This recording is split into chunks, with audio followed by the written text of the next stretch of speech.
بابل میڈیا کے تاریخ دان دوستوں، آپ سب دیکھنے اور سننے والوں کو السلام علیکم۔ دوستوں، آج کے زیر نظر ویڈیو میں ہم اپنے محترم ناظرین کو مشہور حریت پسند بادشاہ ٹیپو سلطان کے حالات زندگی کے بارے میں بتائیں گے، لیکن اس سے قبل میری درخواست ہے کہ نئے آنے والے وہ دوست جنہوں نے ابھی تک ہمارے چینل کو سبسکرائب نہیں کیا ہے، پہلے چینل کو سبسکرائب کرتے ہوئے ساتھ موجود بیل آئیکن کو بھی دبا دے تاکہ ہمارے نئے آنے والے ویڈیوز آپ تک پہنچ سکے۔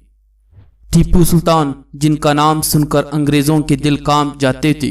ٹیپو سلطان کے والد کا نام حیدر علی اور والدہ کا نام فاطمہ ہے۔ سلطان حیدر علی کو اللہ تعالیٰ نے جنوبی ہندوستان کے وسیع سلطنت سے نوازا تھا۔ 10 نومبر 1750 کو ٹیپو سلطان پیدا ہوئے۔ ان کے دادا کا نام شیخ محمد تھا۔ ٹیپو سلطان ہر وقت باوضو رہتے، نماز فجر کے بعد قرآن پاک تلاوت کرتے، زمین پر چادر بچھا کر سوتے، سچے مسلمان کی طرح ہر قسم کے تعصب سے پاک رہے۔ سلطنت کا نام سلطنت خداداد میسور تھا۔ اپنے ہر شاہی فرمان کے آغاز پر اپنے ہاتھ سے بسم اللہ لکھتے۔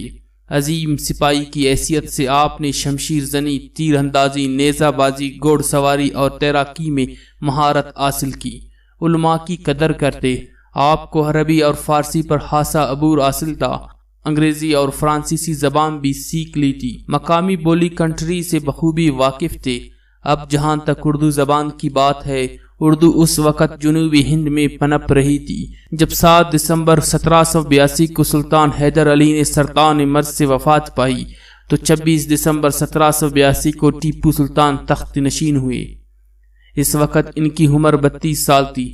انہوں نے بصیرت سے دیکھ لیا تھا کہ سب سے بڑے دشمن انگریز ہے۔ ان سے نمٹنے کے لیے ٹیپو سلطان نے اپنی بڑی فوج کو جدید خطوط پر منظم کیا، پھر بحری فوج قائم کی تاکہ سلطنت کے مغربی ساحل کی حفاظت ہو۔ سلطنت کے 4 شہروں میں تارا منڈل کے نام سے 4 اصلاح کارخانے قائم کیے۔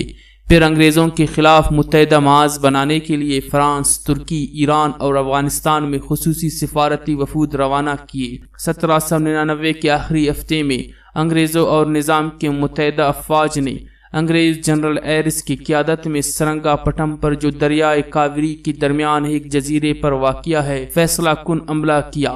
ٹیپو سلطان نے شیر کی طرح بے جگری سے مقابلہ کیا اور پھر وہی ہوا جو مسلمانوں کی تاریخ میں چلا آیا ہے۔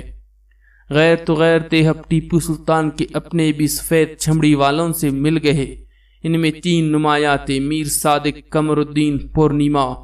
18ویں صدی کے یہ نمک حرام آج بھی مختلف ناموں سے مسلمانوں کے صفوں میں چھپے ہوئے ہیں۔ میر صادق اور متحدہ فوج کے جنرل ہیرس کے درمیان خفیہ طور پر یہ طے پایا کہ 4 مئی 1799 کی دوپہر سرنگا پٹم کی قلعے کی فصیل پر یلغار کی جائے۔ اس وقت ٹیپو سلطان کے سامنے دوپہر کا کھانا رکھا تھا۔ باہر شور کی آوازیں سنی اور حقیقت سے آگاہی ہوئی تو فوری اپنی زندگی کے آخری کھانے کی جانب نہیں دیکھا۔ امامہ سر پہ رکھا، جیبی گڑی، جیب میں ڈالی، تلوار پکڑی اور جنگ میں کود گئے۔